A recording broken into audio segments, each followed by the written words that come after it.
The courts are just not Donald Trump's friend recently. Another Trump lawsuit has hit a brick wall, and this time the wall is kind of hitting back.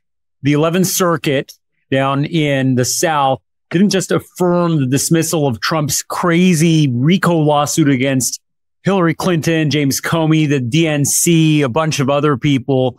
This time they upheld $1 million, almost $1 million in sanctions, and called the case what it was, a political manifesto, retribution, disguised as a lawsuit. And the panel that delivered it, by the way, unanimously. Hay momentos en los que el funcionamiento rutinario de las instituciones cambia de forma perceptible, no por el resultado inmediato de un acto político, sino por el tipo de mecanismo constitucional que se pone en marcha al mismo tiempo.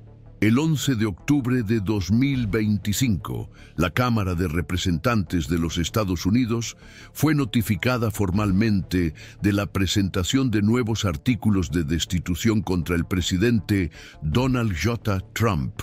La iniciativa partió del representante demócrata Sri Thanedar, del estado de Michigan, y se registró sobre la base de acciones recientes de la presidencia consideradas por sus proponentes como graves violaciones constitucionales.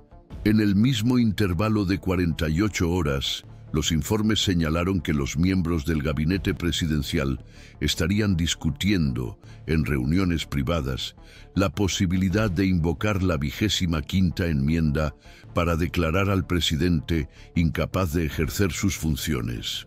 La combinación de estos dos frentes, uno legislativo y otro administrativo, elevó significativamente la tensión institucional, sacando a la luz un debate que hasta entonces permanecía entre bastidores. La estabilidad del liderazgo ejecutivo y los límites constitucionales de un segundo mandato marcado por la controversia. El impacto del episodio no se limitó al desarrollo inmediato del proceso en la Cámara.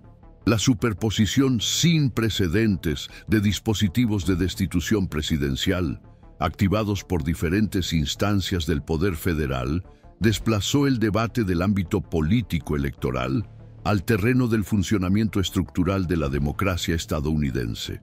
El documento presentado por Thanedar acusa a Trump de promover una guerra traicionera contra los Estados Unidos, término poco habitual en los registros legislativos, y cita como base dos acciones recientes.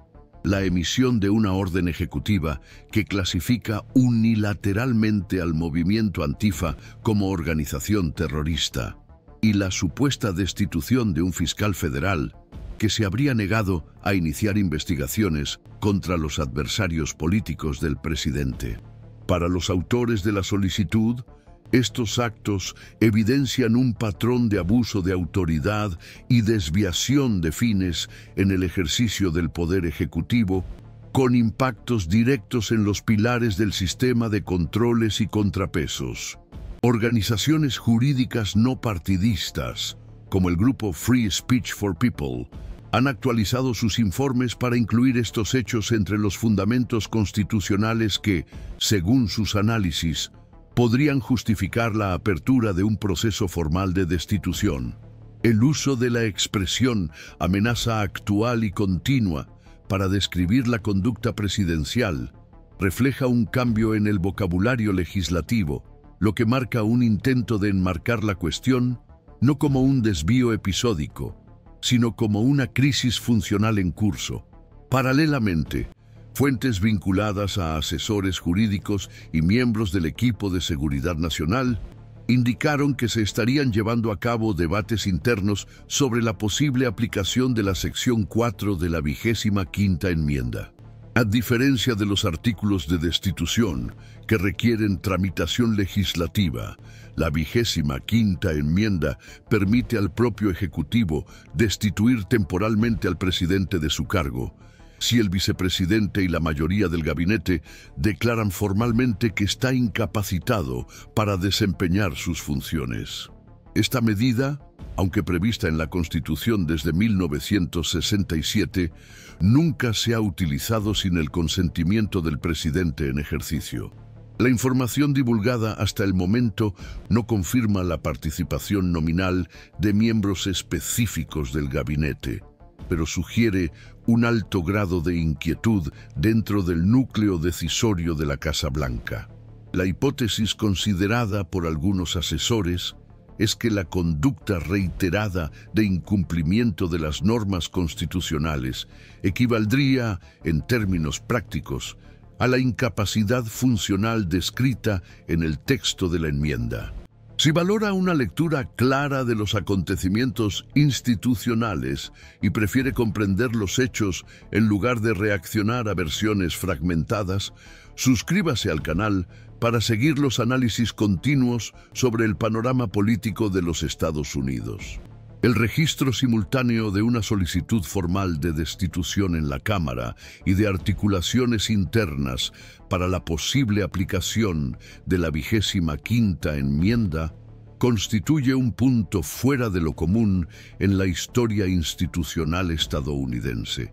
Aunque ambos mecanismos están previstos en la Constitución, su activación conjunta y paralela sugiere un momento de ruptura entre el funcionamiento esperado de las instituciones y la realidad actual del poder ejecutivo.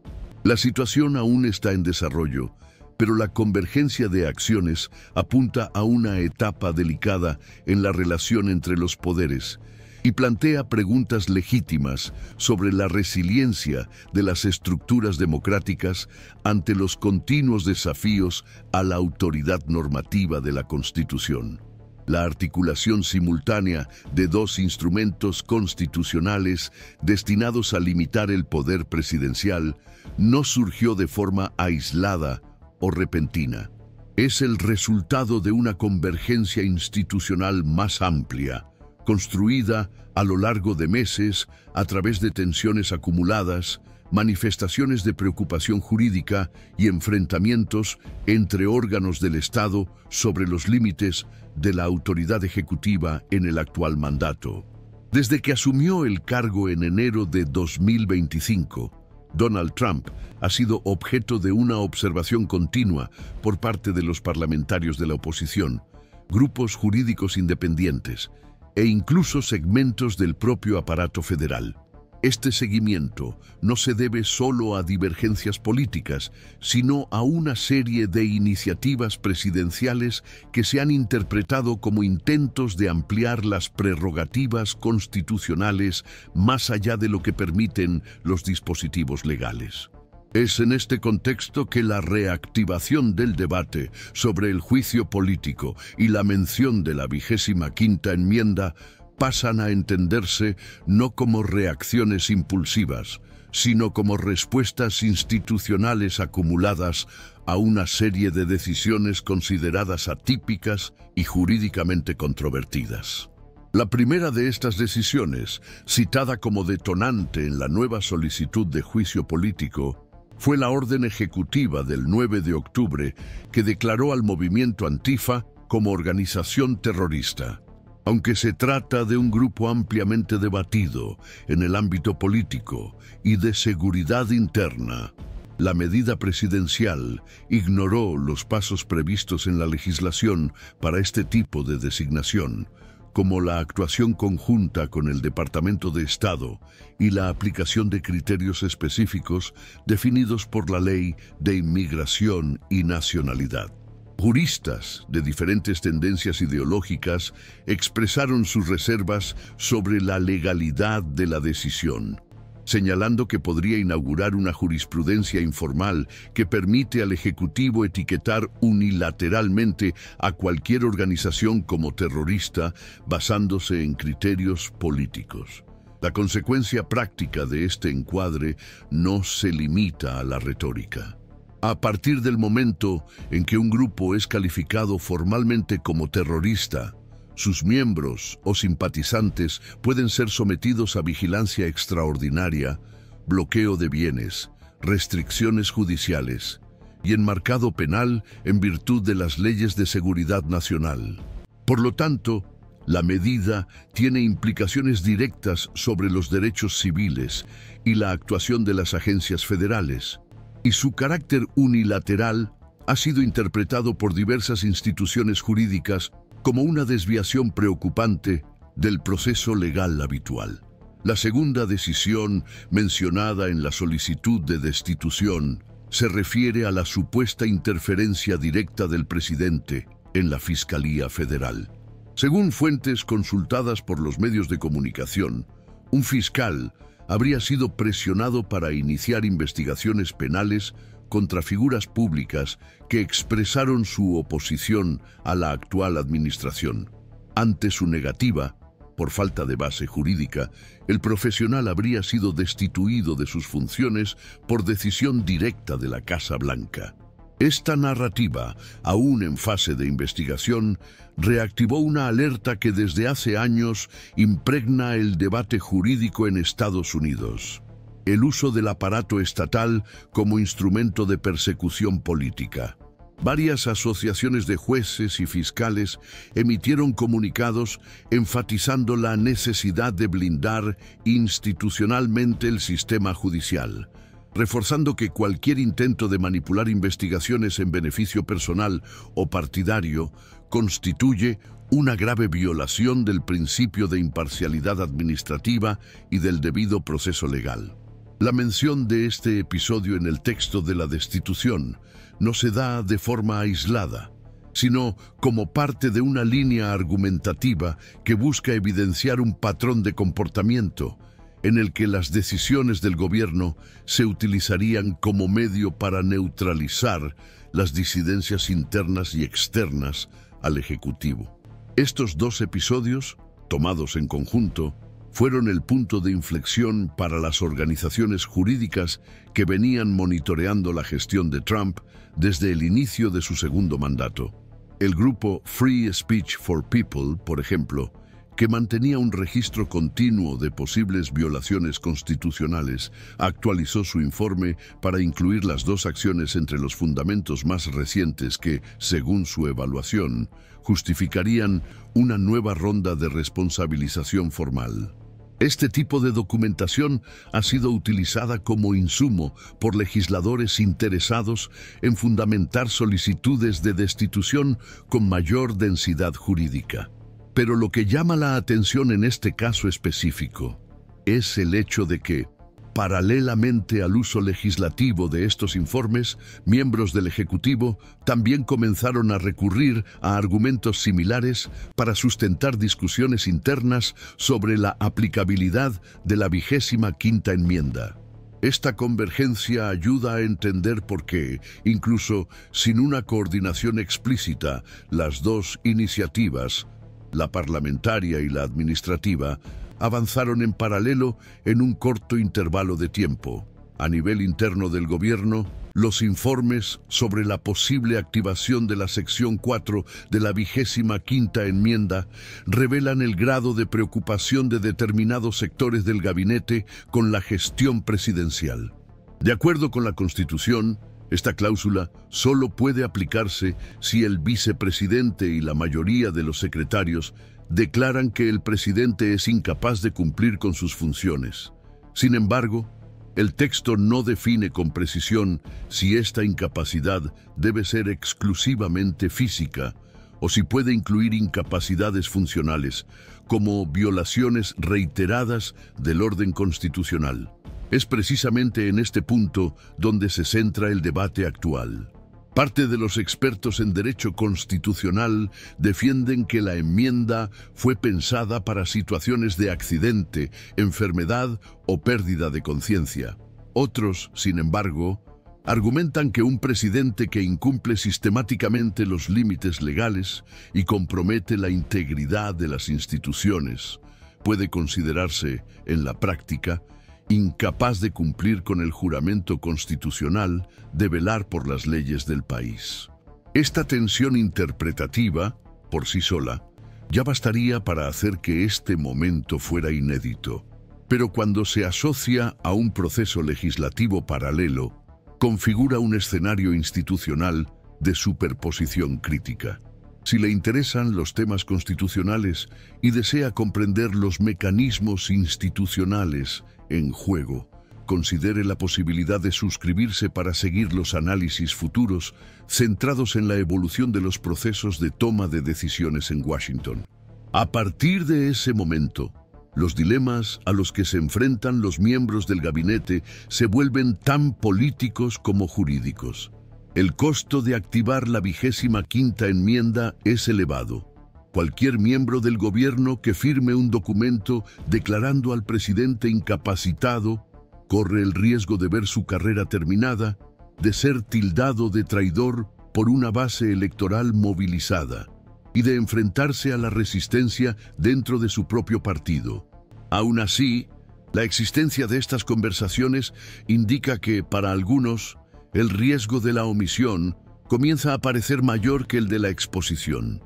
La convergencia entre las presiones del poder legislativo y el malestar interno en el Ejecutivo compone un panorama institucional poco común en la historia reciente.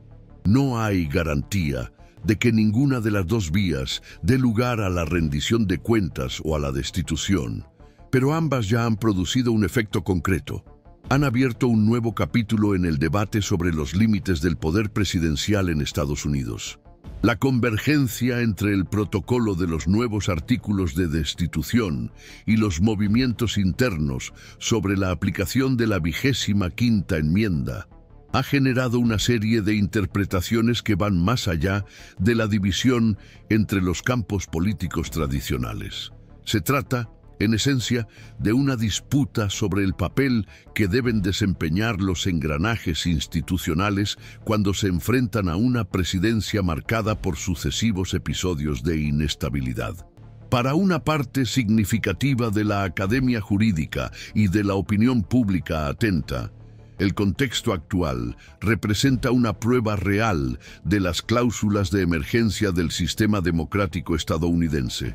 Un experimento involuntario, pero inevitable, sobre la eficacia de las herramientas previstas en la Constitución para contener los excesos presidenciales en tiempos de erosión normativa. Quienes defienden el nuevo proceso de destitución lo hacen basándose en la premisa de que el gesto, incluso sin perspectivas inmediatas de condena, cumple funciones simbólicas y legales imprescindibles. En su opinión, no se trata solo de buscar la destitución del mandatario, sino de reafirmar los principios constitucionales ante conductas que, acumuladas, desfiguran la liturgia del cargo y desestabilizan la relación entre los poderes. En este razonamiento, el simple hecho de formalizar por tercera vez la acusación contra un presidente ya representa una ruptura con los patrones anteriores, especialmente porque ocurre en medio de un ambiente de normalización de la transgresión institucional.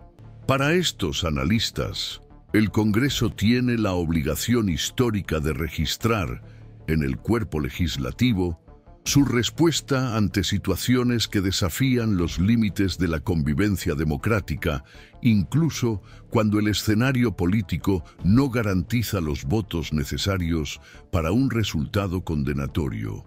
Por otro lado, hay quienes critican duramente la repetición de este tipo de iniciativa, alegando que su reincidencia sin eficacia práctica termina por comprometer el poder disuasorio del instrumento. Estos críticos ven en la sucesión de procesos, sin condena en el Senado y sin un cambio real de comportamiento por parte del Ejecutivo, un proceso de vaciamiento funcional del propio dispositivo de destitución. Para ellos, el mecanismo pierde valor cada vez que se utiliza como plataforma de denuncia y no como herramienta concreta de responsabilización, convirtiéndose en un ritual de desgaste político que mina la credibilidad institucional. En particular, sectores vinculados al Partido Republicano han pasado a sostener que el movimiento liderado por parlamentarios demócratas no es más que una estrategia deliberada de ingeniería electoral.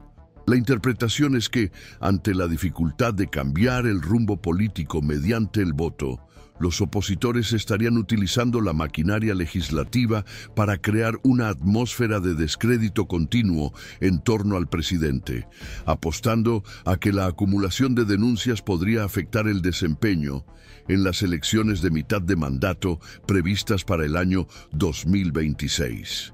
Esta acusación, aunque refutada por diversas voces técnicas y jurídicas, refuerza la percepción de que el enfrentamiento actual no gira solo en torno a la legalidad de determinadas acciones, sino sobre todo en torno a la disputa narrativa sobre lo que debe considerarse legítimo en el ámbito de la actuación institucional. En este contexto, la frontera entre la supervisión legítima y la manipulación del aparato legislativo se vuelve cada vez más difícil de trazar, alimentando un ciclo de sospecha mutua que debilita la estabilidad normativa del sistema político. En el caso específico de la 25ª enmienda, el escenario es aún más complejo y sin precedentes. Hasta el momento, nunca ha habido un intento concreto de aplicarla contra la voluntad expresa de un presidente en ejercicio. Esto convierte cualquier articulación en este sentido en un campo de disputa jurídica, histórica y simbólica. Los expertos que respaldan esta vía argumentan que la redacción de la enmienda no limita la noción de incapacidad a las esferas física o mental. Según esta interpretación, la cláusula puede activarse en situaciones en las que el presidente, por acción u omisión, comprometa de forma continua y grave los fundamentos constitucionales que juró proteger. Sería, por lo tanto, una lectura funcional de la norma, orientada a la protección del orden institucional frente a comportamientos incompatibles con los deberes del cargo. Los defensores de esta tesis sostienen que un presidente que viola sistemáticamente principios como la separación de poderes, el respeto al debido proceso legal y la imparcialidad en la administración pública puede ser considerado incapaz de cumplir su mandato de forma legítima, incluso sin presentar cuadros clínicos de compromiso cognitivo. Sin embargo, esta visión no es consensuada.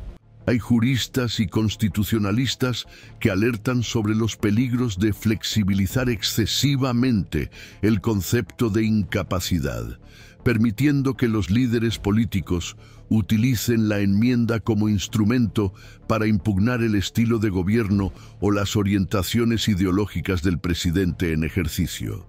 Para estos críticos, invocar la 25ª enmienda sin pruebas médicas concretas podría sentar un precedente peligroso, fomentando futuros intentos de destitución basados en criterios subjetivos y circunstanciales. Esta posibilidad, según ellos, comprometería la previsibilidad del sistema presidencialista y pondría en jaque la propia continuidad del Ejecutivo como eje de estabilidad.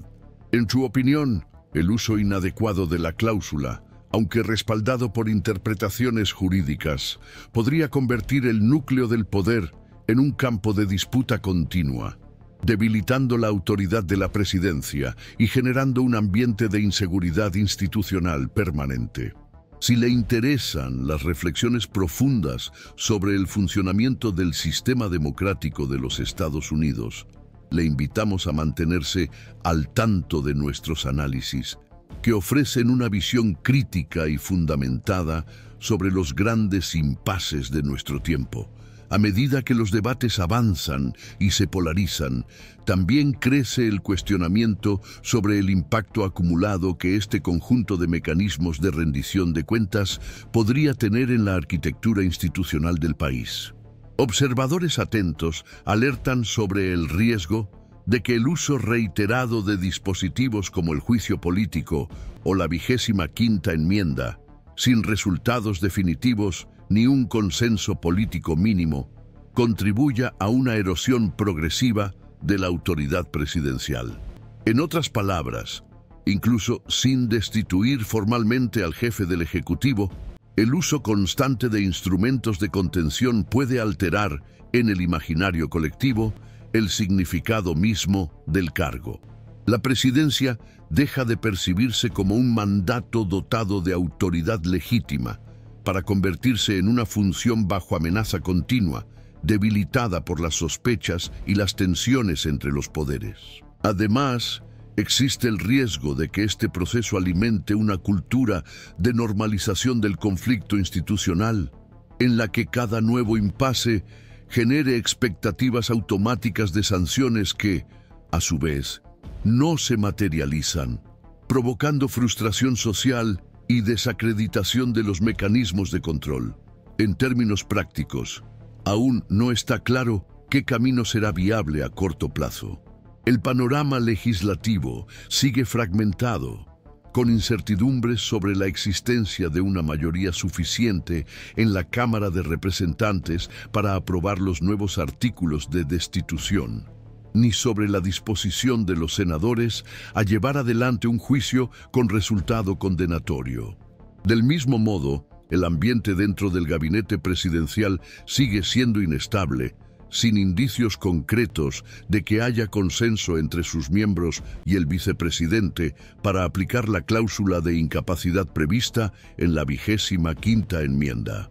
Lo que sí se puede constatar, sin embargo, es que ambas opciones, aunque aún en fase inicial, ya están produciendo repercusiones reales en el ambiente político, afectando la cobertura de la prensa, influyendo en la percepción externa sobre la solidez del modelo institucional de los Estados Unidos y movilizando a sectores de la sociedad civil en torno a cuestiones fundamentales sobre los límites del poder.